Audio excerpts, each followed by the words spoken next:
La prise en charge n'est obligatoire que dans les cas ci-après, c'est-à-dire la prise en charge de la femme répudiée. Il est obligatoire que si la femme répudiée est en vertu d'une répudiation révocable, c'est-à-dire un talaq raj'i, un divorce, une répudiation sous sursis, en attente, c'est-à-dire que c'est le premier ou le deuxième divorce. Donc là, les dépenses pour la femme sont obligatoires jusqu'à la fin de la période de viduité.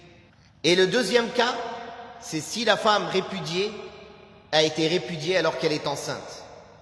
Si la femme répudiée a été répudiée, est enceinte. Car Allah tabaraka wa ta'ala a dit wa in kunna ulati hamlin fa'anfiqu alayhinna hatta yad'ana hamlahun. Si elles sont enceintes, pourvoyez à leurs besoins jusqu'à ce qu'elles aient accouché. Pourquoi? Parce que cet enfant qu'elle porte, c'est l'enfant à qui? À cet homme. Et qui est responsable des dépenses pour les enfants?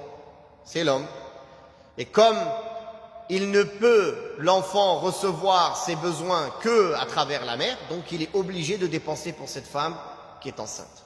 Il est obligé. En dehors de ces deux cas-là, l'homme ne doit pas dépenser pour la femme divorcée.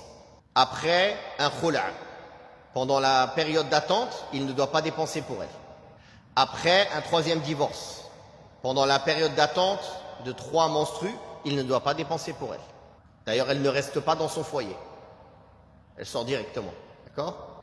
Les seuls cas où il dépense encore pour elle, c'est un divorce raj'i, un divorce révocable, un divorce sous sursis, une répudiation sous sursis, c'est-à-dire premier ou deuxième divorce, ou si la femme est enceinte. C'est tout.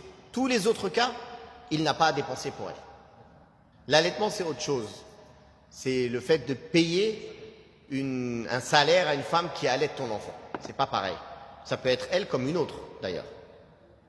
Ça peut être une autre femme que la mère qui allaite. Et il donnera un salaire à la femme qui allaite. Donc c'est pas lié au divorce.